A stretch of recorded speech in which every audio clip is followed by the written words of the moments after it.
বর্তমানে কিছু কমন সমস্যা আমাদের সামনে ফেস করা লাগে। সেটা কি জানেন?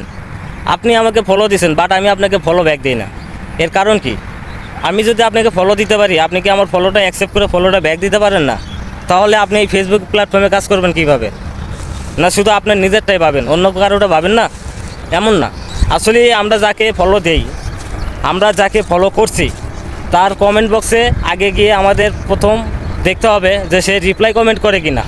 যদি সে রিপ্লাই কমেন্ট করে তাহলে বুঝবেন যে সে আপনি ফলো দিলে ফলো ব্যাক দিবে। এটা হলো মূল একটা ধাপ। আর একটা ধাপ দেখবেন যে উনি সবার ভিডিওতে কমেন্ট করে কিনা, এবং উনি সবার পোস্টে কমেন্টস করে কিনা, এবং উনি সবসময় অ্যাক্টিভ থাকে কিনা। যদি এগুলো দেখে আপনার মনে হয় যে না, উনি আমার ফলো দিলে ফলো ব্যাক দিবে, সো ওই সময় আপনি ফলোটা দিতে পারেন।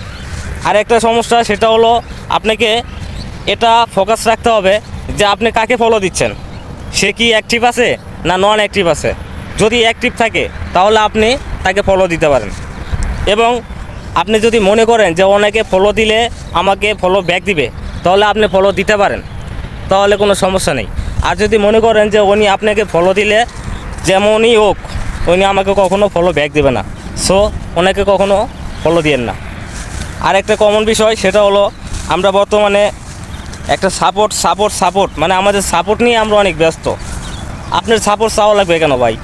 আপনি সুন্দর কন্টেন্ট বানান, সুন্দর ভিডিও বানান, দেখবেন আপনার সাপোর্ট চাওয়া লাগবে না। ইনশাআল্লাহ সাপোর্ট দেওয়ার জন্যে অডিয়েন্স আপনাকে খুঁজবে।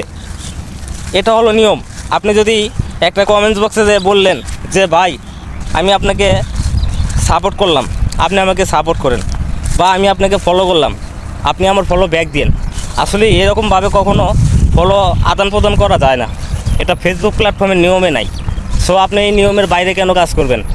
আপনি নিয়মের মধ্যে কাজ করবেন, নিয়ম অনুযায়ী কাজ করবেন, তাহলে আপনি কখনো কোনো দিকে এই সমস্যাতে পড়বেন না। সো আপনি এইভাবে যে কমেন্ট করে বলে আসেন যে আমি ফলো দিয়ে গেলাম ফলো ব্যাক দিন, এটা আসলে ঠিক না।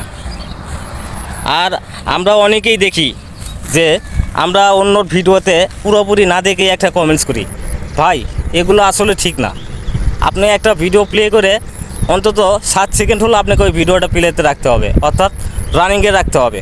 তারপরে কিছুটা শোনার পরে যদি আপনি একটা কমেন্টস করেন তাহলে ঠিক আছে, কিন্তু 60 সেকেন্ডের নিচে যদি আপনি না দেখে ভিডিওতে কমেন্টস করে আসেন, তাহলে ফেসবুক অ্যালগরিদম কিন্তু আপনাকে ধরে ফেলবে, এবং আপনার রিস্ক কিন্তু ডাউন হতে পারে। এটা নিয়ম। আপনি 60 সেকেন্ড থেকে পরে আপনি একটা গঠনমূলক কমেন্ট করতে পারেন, বাট এর বেশি কিছু না। সো যারা এই ভুলগুলো করছেন অবশ্যই এই ভুলগুলো থেকে একটু বিরত থাকবেন। আর আমার এই ভিডিওটা ভালো লাগলে অবশ্যই একটা লাইক দিবেন। ধন্যবাদ।